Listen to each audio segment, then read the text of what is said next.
메리 크리스마스! 우리 연결하는 교회 성도 여러분, 우리 주 예수 그리스도께서 오신 이 성탄을 맞이해서 우리 또 성탄 예배를 드리게 되었습니다.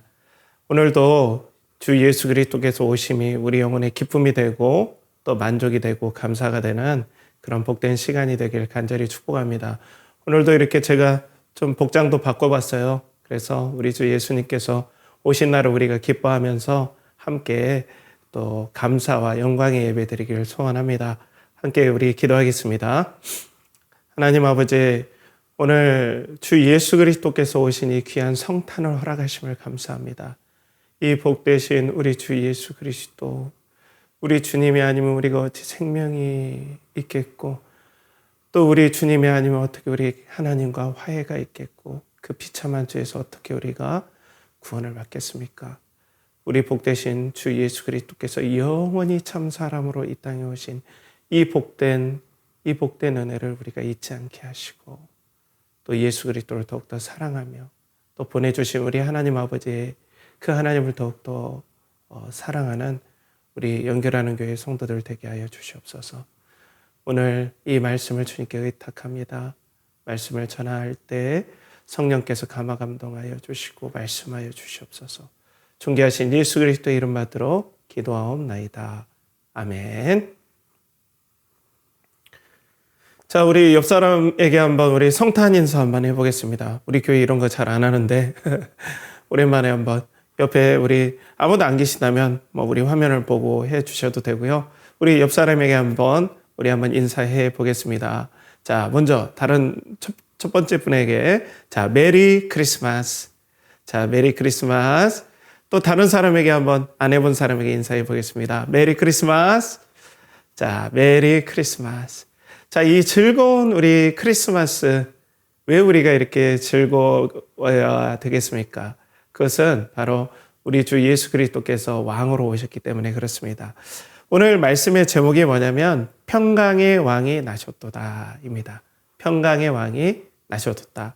오늘 요한복음 19장 8절에 11절 말씀을 가지고 여러분들과 함께 계속해서 요한복음 말씀이지만 제가 다른 말씀을 이렇게 좀 이 예수님의 오심에 대해서 이 말씀을 좀 나눠볼까 이렇게 생각도 해봤는데 이 말씀을 계속 이어서 우리가 예수님의 오심에 대해서 기쁨을 더 나누는 것도 좋겠다 이런 생각이 들었습니다. 자, 오늘 이 예수 그리스도께서 평강의 왕으로 오셨다. 그러면 여러분들, 이 예수님께 여러분들은 한 해의 소원을 무엇을 말씀드리고 싶습니까?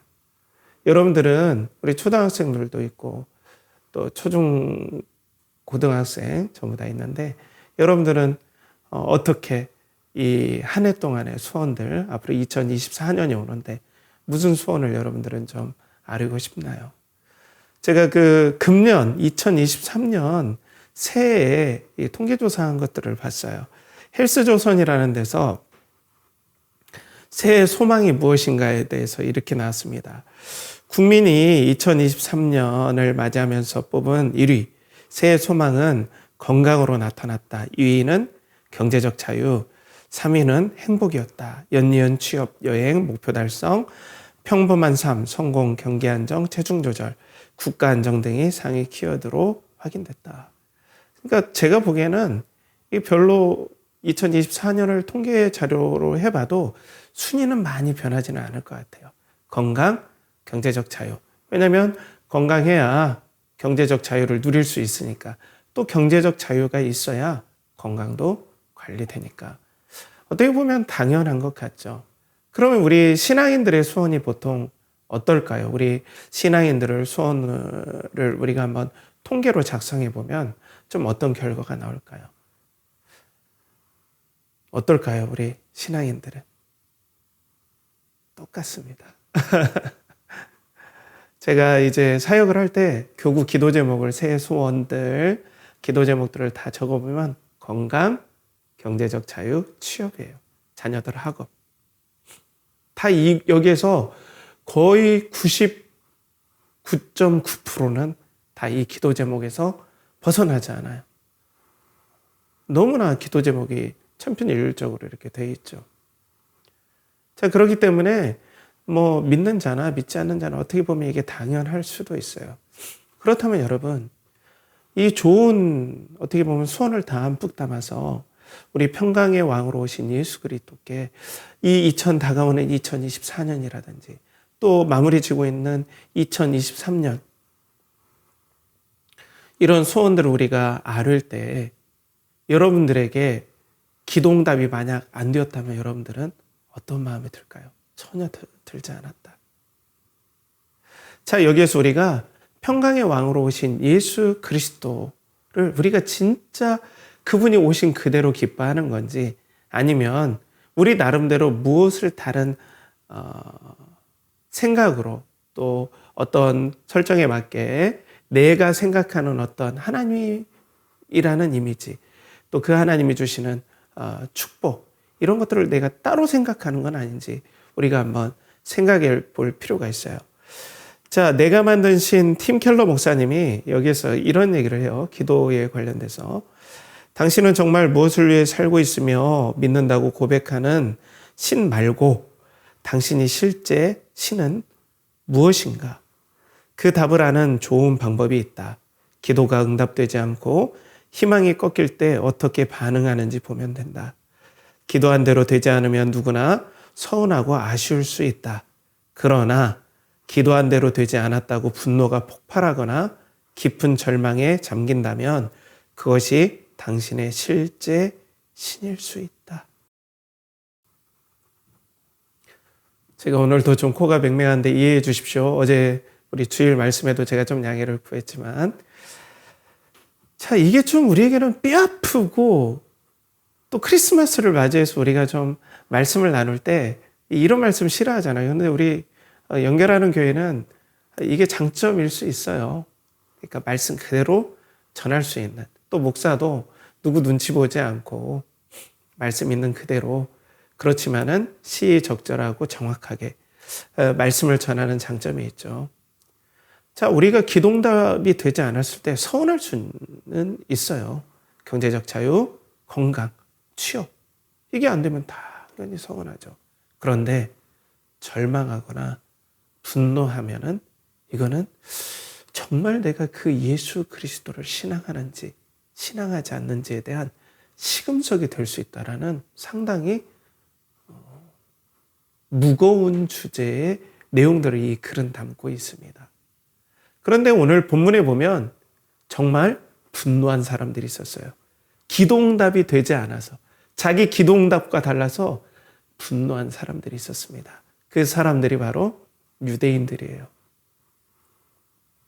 그들은 정말로 메시아가 온다면은 메시아는 우리에게 경제적 자유를 주고 나라의 독립을 주고 번영을 주고 건강을 주고 행복을 주고 이런 일들을 해주길 기대를 했거든요. 그런데 예수 그리스도께서 오신 걸 보니 진짜 메시아 같긴 한데 완전 자기들의 기대와 다른 그런 메시아가 왔단 말이에요. 분노했어요. 그 분노 표출을 여러분 한번 보십시오. 자, 오늘 12절에 이제 이 유대인들을 향해서 어제 말씀과 이어서 이 빌라도가 이렇게 얘기를 해요. 이러므로 빌라도가 예수를 놓으려고 힘썼으나 유대인들이 소리질러 이르되 이 사람을 놓으면 가이사의 충신이 아니니이다. 무릇 자기를 왕이라 하는 자는 가이사를 반역하는 것이니이다. 이제 어제는 엄청나게 이 공포에 사로잡힌 빌라도에 대해서 나눴었는데요. 이 빌라도가 오늘도 엄청나게 공포에 사로잡히는 상황들이에요. 그런데 오늘 치명적인 급소를 맞습니다. 그게 뭐냐면 당신 유대인들이 오는 거예요. 당신 만약 예수 그리스도를 풀어준다면 당신은 황제의 충신이 아니다 라고 얘기해요. 이게 아주 관용구예요. 황제의 충신이라고 하는데 다른 말로는 황제의 친구예요. 황제의 친구가 아니다. 이게 좀 당시로서는 엄청나게 중요한 어떤 단어였어요. 그리고 관용구였어요. 하나의 문장이었어요.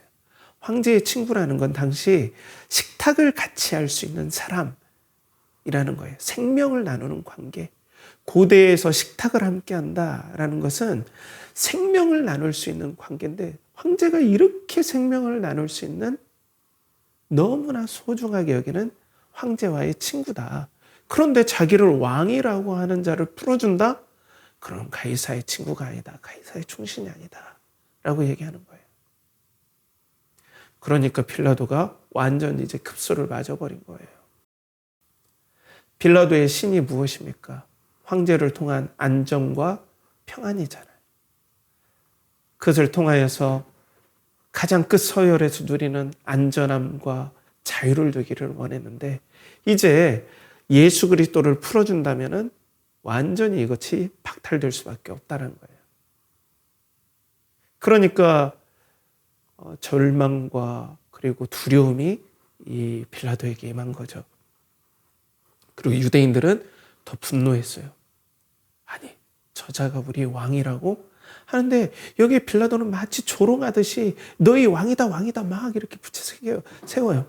그러니까 유대인들이 뭐라고 합니까? 14, 15절에 이날은 유월절의 준비일이요 때는 제6시라 빌라도가 유대인들에게 이르되 보라 너희의 왕이로다. 그들이 소리 지르되 없이 하소서 없이 하소서 그를 십자가에 못 박게 하소서. 빌라도가 이르되 내가 너희 왕을 십자가에 못 박으랴. 대제사장들이 대답하되 가이사 외에는 우리에게 왕이 없나이다 하니. 가이사 외에는 우리에게 왕이 없나이다. 저 예수가 우리에게 평안과 안전을 주겠습니까? 우리의 기도가 그거였는데, 아니 저 힘없고 갈릴리 촌사람이고 그리고 학식도 없어 보이고 그리고 정치적인 배경도 없고, 마치 우리가 메시아가 왔다면 알렉산드로스를 능가하는, 다윗을 능가하는 엄청난 초인적인 인물이 올 줄 알았는데 지금 로마 병정들에게 계속해서 맞아가지고 피 범벅이 되고 입이 다 그 폭력에 의해서 완전히 피범벅이 되고 만신창이가 된 저 힘없는 예수가 우리에게 안정과 평안을 준다고 분노하는 거예요. 이게 진짜 우리에게 기도 제목이야? 분노한 거예요. 우리에게는 안정과 평안을 줄 수 있는 가이사 외에는 왕이 없습니다. 이게 아주 중요한 내용이에요. 앞에는 빌라도가 가이사의 친구, 가이사의 충신에서 이 로마 황제를 통해서 안정과 평안을 얻으려고 했다면, 오늘 이 유대인들은 이 후견인과 그리고 피보호자, 보호자와 피보호자의 로마의 관계를 또 이 말 가운데 내비쳐요. 이것이 파트로네스와 그리고 크리엔테스라는 이 관계예요. 로마는 항상 파트로네스, 내가 후견인이다, 보호자다. 이 내가 후견인이고 그리고 보호자이기 때문에 이 크리엔테스, 우리의 피보호자들, 우리의 보호를 받는 사람들에게 내가 다른 나라가 침략하지 못하도록 하고 평화와 안전을 줄 테니까 너는 나에게 충성을 맹세해 라는 이런 관계들을 피정복 국가들하고 계속 세웠거든요. 로마 제국이. 그걸 얘기하는 거예요. 우리에게는, 죄송합니다.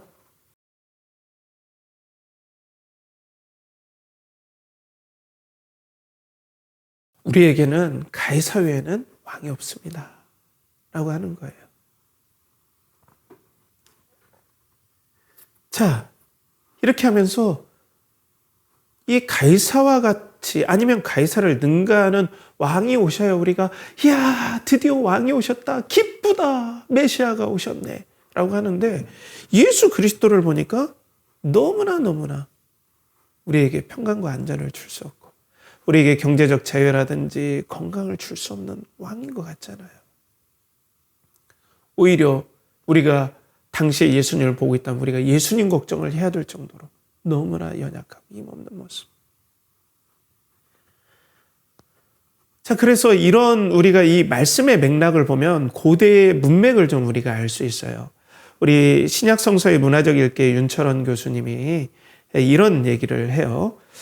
고대 세계에서 기독교의 가장 강력한 경쟁자는 황제 숭배로서 황제가 로마 제국의 평화와 안정과 번영을 선사하는 자라고 선포된다. 특히 시저는 곡식과 돈과 땅과 직장을 허락하고 그의 군사적인 업적 때문에 구원자로 간주된다라고 얘기를 하고 있어요. 사랑하는 성도 여러분, 우리는 새해 소망을 가지고 있잖아요. 여러분들이 왜 예수 그리스도께서 오심이 기쁘다 구주 오셨네, 평강의 왕이 오셨다라고 우리가 외칠 수 있는 이유가 무엇입니까? 그 예수님 오시면 돈도 주시고 취업도 하게 해주시고 빵도 주시고 건강도 주시고 하니까 기쁘다 구주 오셨다라고 하는 건 오늘 로마의 맥락과 똑같은 거예요. 빌라도와 그리고 유대인들, 예수님을 지금 성토하고 심지어는 분노하는 예수님을 향해서 그들의 맥락과 똑같은 거예요. 로마를 능가하는 평안과 안정을 주는 메시아를 위해서 기도했는데 고작 보내주셨다는 사람이 이렇게 연약하고, 그러면 여러분들이 그 자리에 있었다면 여러분들은 평안과 안정을 위해서, 건강을 위해서 이런 메시아를 보내주십시오 라고 기도를 그렇게 했는데 딱 왔더니 그 기도 제목이 아니었어요. 그럼 여러분들은 어떤 반응을 하시겠습니까?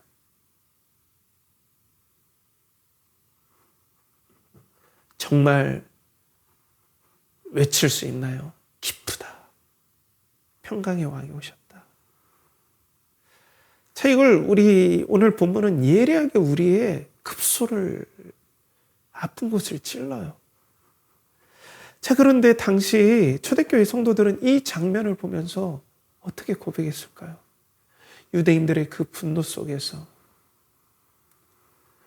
우리 초대교회 성도들은 예수 그리스도는 눈에 보이기에는 평안과 안정을 줄 수 없는 것 같은 연약한 모습이지만 그분은 나의 영광의 구주입니다. 그분만 있으면 됩니다. 왜 그랬을까요? 여러분, 이 고백은 정말 힘든 고백입니다. 초대교회 성도들이 평안과 안정을 주지 못하는 메시아, 신을 나의 구주로 그리고 하나님으로 모시는 건 진짜 힘든 고백이에요. 당시로도. 이런 것과 같을 수 있어요. 마치 요즘에 어떤 사람이 100억을 줄 테니 당신 예수 믿을래? 100억 가질래? 하면 여러분들은 누굴 선택하겠습니까? 100억입니다. 100억. 100억이에요. 100억이에요. 묻지도 따지지도 않고 여러분들에게 100억을 준다고 해요. 무엇을 선택하겠습니까? 글쎄요.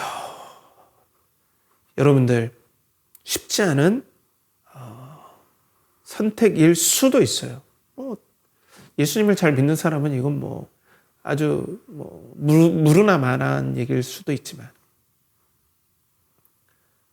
그런데 당시에 이 초대교회 성도들이 예수 그리스도를 믿는다는 건 평안과 안정을 포기하고 예수 그리스도와 함께 십자가에 동참한다는 의미예요. 이건 고대의 관점으로서는 상상을 초월합니다. 그럼 왜 이들은 예수 그리스도를 이렇게 붙잡았을까요? 유대인들은 분노했는데 초대교회 성도들과 또 디아스포라 유대인들은 왜 이 예수 그리스도를 그렇게 사랑했을까요? 자, 오늘 이 성도님들은 아마 이렇게 들렸을 거예요. 예수 그리스도께서, 빌라도가 예수 그리스도를 향해서 유대인의 왕이다 하니까 유대인들이 어떻게 합니까? 자기를 왕이라 하는 자는 가이사를 반역하는 것입니다 라고 했죠.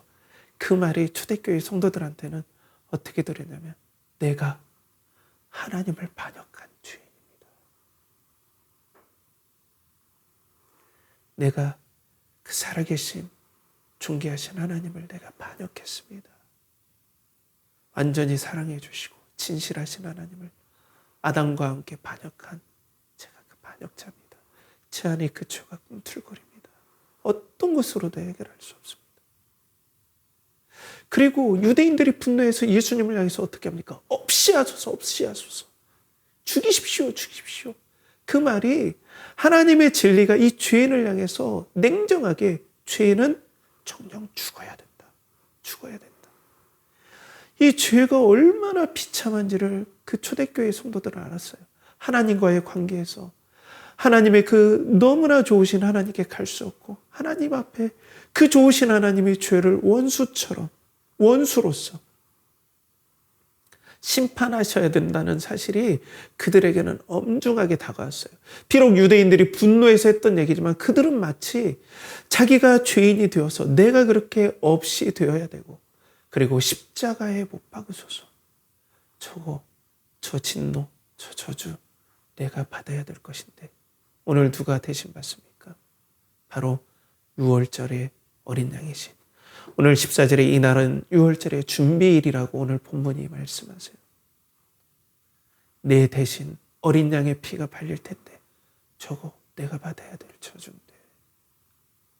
하나님과의 관계에서 돈보다 평안과 안정, 진정한 평안과 안정은 돈과 그리고 권력과 그리고 건강과 경제적 자유가 아니라 하나님과의 관계가 회복되는 그 지점이 진정한 평안과 안전을 보장하는 것임을 이 성도들은 성령의 역사로 말미암아 각성하고 깨달은 거예요.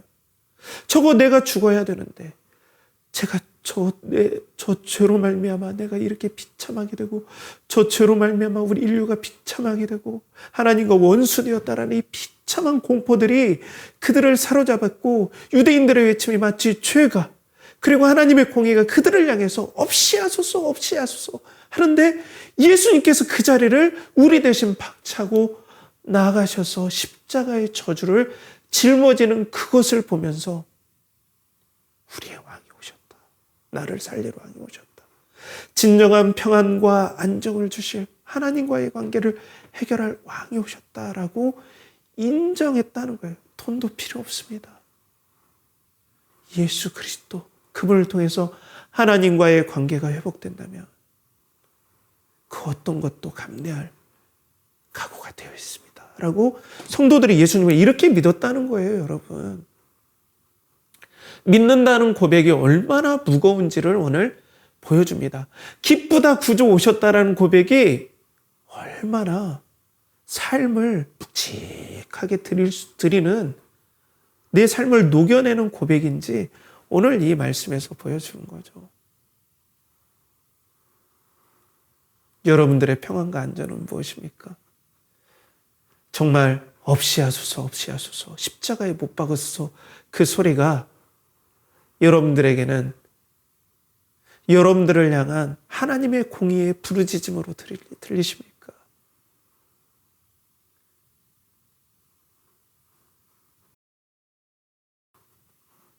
그런데 여러분, 그래도 경제적인 자유가 없으면 얼마나 고통스럽습니까? 어제 나온 그 기사에 이 말씀이 나옵니다. 직장인의 44.7%가 저임금 장시간 노동이 가장 힘들었던 일이다라고 나왔고 직장인들을 대상으로 그리고 그 다음이 직장인과의 인간관계의 따돌림이 너무 힘들었다. 그러니까 반 이상이 저임금에 길게 일하는 게 너무 힘들었다. 경제적 자유가 없는 게 너무 힘들었다라고 얘기해요. 여기에서 벗어나게 해주는 게 진정한 자유 아닌가요? 구원 아닌가요? 그리고 천국까지 가게 해주신다면 진짜 기쁘다 구주 오셨다 아닌가요? 이게 필요 없다는 것이 아니라 그런데 보니까 평안과 안정은 주기는커녕 지금 예수님 믿으면 십자가 따라가게 생겼고 저주로 따라가게 생겼는데 예수님을 따라가기가 쉽지 않아요. 믿기가 쉽지 않아요. 경제적 자유가 없으면 자녀들과 여가도 못 누리고 그리고 여행도 못 가고 아무것도 못 하잖아요. 물론 제가 좀 극단적으로 얘기할 수는 있어요. 그런데 평안과 안정을 주지 않는 하나님이라면 우리가 어떻게 믿고 따라갈 수 있겠습니까? 이런 경제적 자유를 주시지 않는. 자,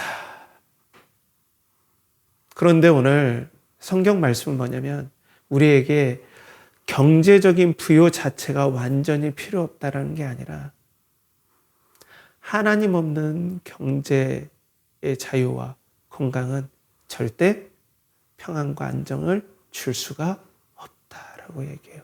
그런데 대부분의 사람들은 하나님이 없어도 경제적 자유와 그리고 또 건강만 있으면 진짜 평안과 안정이 있을 거라고 믿기 때문에 오늘 말씀은 우리에게 도전을 하고 있는 것입니다. 사랑하는 성도 여러분, 그렇다면 오늘 황제의 친구로서 시인을 다하려고 해서 예수 그리스도를 오늘 십자가에 넘겨져 버린 빌라도는 어떻게 됐을까요? 빌라도는 칼리큘라 황제 때 사마리아에서 그렇게 조심했던 투고 탄원서가 드디어 들어가 버린 거예요. 그래서 그는 로마로 송환됩니다. 그리고 나중에는 칼리큘라에게 사형을 언도받아요. 여러 가지 복잡한 일이 있어서. 그래서 그는 자살로 마감합니다. 그는 황제에게 시인의 우정을 끝까지 지킴으로 평안과 안정이 거기서 나오리라고 생각했는데 그의 결과는 처참하게 끝났어요. 죽음과 사망으로 끝났습니다. 예수님까지 넘겨주면서 그걸 붙잡으려고 했는데. 그럼 오늘 대제사장들, 특별히 대표적으로 대제사장들이 가이사 외에는 우리에게 왕이 없습니다 라고 하면서 파트로네스와 그리고 크리엔테스, 보호자와 피보호자, 로마에게 기대면 그 권력과 부만 있다면 우리에게 평안과 안정이 오리라고 확신했던 배교자였던 하나님을 배신했던 그 대제사장들은 어떻게 된지 아십니까? 로마의 황제 디도 장군이 나중에는 황제가 되어 베스파니안 황제의 아들이기도 한데 AD 70년에 그들의 모든 부와 권력의 중심인 성전을 불태워서 없애버립니다. 황제가.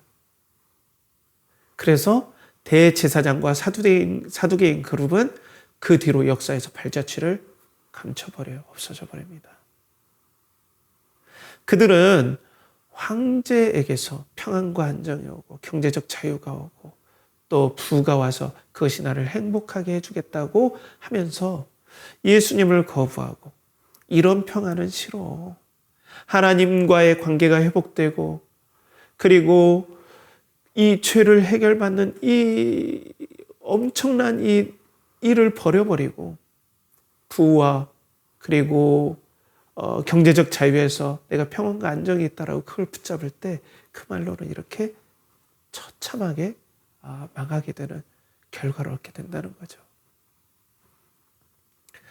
자, 우리도 마찬가지예요, 여러분. 우리가 예수 그리스도를 따라가면 오늘 본문 16절이 어떻게 나옵니까? 이에 예수를 십자가에 못 박도록 그들에게 넘겨주니라.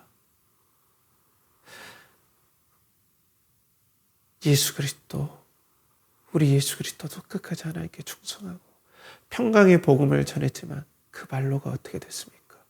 십자가의 저주를 올곧이 다 짊어지셨습니다. 성도들은 이걸 알았어요. 그런데 예수님은 만왕의 왕이시오.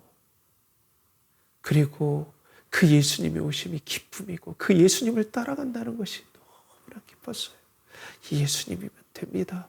물질과 부가 있어도 감사하겠지만 그것이 없어도 전 예수님 한 분만으로 다 만족합니다. 예수님이 저의 평안과 안정입니다. 예수님을 통해서 하나님을 만날 수 있고 그 하나님 안에 있는 평안과 안정이 저의 생명입니다. 라고 성도들은 고백하면서 따라가길 원했다는 거예요. 사랑하는 성도 여러분, 예수 그리스도는 우리들에게 이렇게 말씀하십니다. 예수님께서는 오늘 십자가에 못 박히실 것을 아시고 요한복음 16장 32절에 33절에 이렇게 말씀을 하세요. 보라, 너희가 다 각각 제 곳으로 흩어지고 나를 혼자 둘 때가 오나니 벌써 왔도다. 그러나 내가 혼자 있는 것이 아니라 아버지께서 나와 함께 계시느니라. 이것을 너희에게 이르는 것은 너희로 내 안에서 평안을 누리게 하려 함이라. 세상에서는 너희가 환난을 당하나 담대하라, 내가 세상을 이겼노라. 예수님께서 십자가에 못 박히실 것을 알았어요. 제자에게, 가룟 유다에게 배신당할 것을 알았어요. 자유가 뺏기고 이제 비참한 저주의 죽음을 당하실 거라는 걸 아셨는데 예수님께서 하신 말씀이 무엇입니까? 이 엄청난 고난을 이겨낼 수 있는 것이 내가 혼자 있는 것이 아니라 아버지께서 나와 함께 하시도다. 예수님께서 이 땅에 오실 때 예수님의 별명, 별칭이 무엇이었습니까? 임마누엘, 하나님이 우리와 함께 하신다. 예수 그리스도의 십자가의 저주를 오늘 다 짊어지시고 예수 그리스도를 따라가는 그 사람들을 품에 안으시고 하나님과 화해시키시고 이제 이 놀라우신 하나님, 어떤 저주도 뚫고 나가시고 세상을 이기시는 평강의 왕이 주시는 하나님과 함께하는 평강을 내가 너에게 주시겠다고 약속하십니다. 세상을 이길 것이다. 아무리 너네들이 경제적인 자유가 때로는 없을지라도, 건강의 자유가 없을지라도 너희의 이 평강을 빼앗을 자가 없을 거야. 내가 약속할게 하면서 부활하신 거예요. 이 왕이 우리에게 오셨습니다, 여러분. 사랑하는 우리 연결하는 교회 성도 여러분, 우리가 기쁘다 구주 오셨다라고 말씀드릴 수 있는 이유가 무엇입니까? 바로 이 죄와 사망의 고통을 끊어버리시고 우리에게 진정한 평안과 안전을 주시고 물질이 있으나 없으나 하나님과 함께하는 이 놀라운 샬롬의 평강을 주시는 예수 그리스도가 우리를 영원히 선택하시고 영원히 동행하시고 평강을 준다는 이 약속으로 왕으로 오셨다는 이 사실이 우리에게 평강의 왕이 오셨다라고 메리 크리스마스라고 우리가 외칠 수 있는 이유라는 것입니다. 사랑하는 성도 여러분, 그렇기 때문에 우리는 무엇을 외치면서 우리 성탄을 맞이해야 되겠습니까? 예수 그리스도가 우리에게 평안과 안전입니다. 그래서 예수 그리스도는 우리에게 평강의 왕, 에이레네, 평강의 왕이 되십니다. 라고 우리는 그렇게 기뻐할 수 있는 거예요. 휴일이라 기뻐하고 맛있는 거 먹어서 기뻐하고 이런 것도 좋지만 우리의 마음의 신앙의 중심에는 이 예수님 평강의 왕이 오셨습니다. 세상이 빼앗지 못하는 평강의 왕이 오셨습니다라고 고백하는 것이 바로 이 성탄을 맞이하는 올바른 성도의 자세라는 것입니다. 이런 성탄의 기쁨을 만끽하면서 하나님께 주시는 이 휴일 가족들과 함께 이 예수 그리스도를 묵상하며 예수 그리스도를 사랑하는 우리 연결하는 교회 성도들 되길 축복합니다. 우리 옆 사람들과 함께 인사하겠습니다. 메리 크리스마스. 또 다른 사람과 함께 또 메리 크리스마스. 우리 함께 기도하겠습니다. 하나님 아버지, 오늘도 예수 그리스도의 오심에 대해서 나눴습니다. 예수 그리스도께서 우리 구원자 되시고 평강의 왕 되시고 평화와 안전 되심을 믿고 우리가 기쁘다, 평강의 왕 오셨도다 라며 하나님께 영광 돌리는 기쁜 성탄이 되게 하여 주시옵소서. 이를 간절히 바라옵고 하며 이제는 우리 주 예수 그리스도의 은혜와 하나님의 극진하신 사랑과 성령의 내주 교통하심이 평강의 왕 예수 그리스도께서 평화와 안전을 주시는 유일한 분이심을 믿고 물질의 자유와 그리고 건강이 없을지라도 또 있을지라도 전혀 치심치 않고 예수 그리스도를 사랑하고 동경하기를 원하는 사랑하는 연결하는 교회 성도들의 몸과 그리고 가정과 직장과 사업체와 하는 모든 일과 그들의 드린 모든 것을 이제로부터 영원토록 함께 하시길 간절히 축원하옵나이다. 아멘.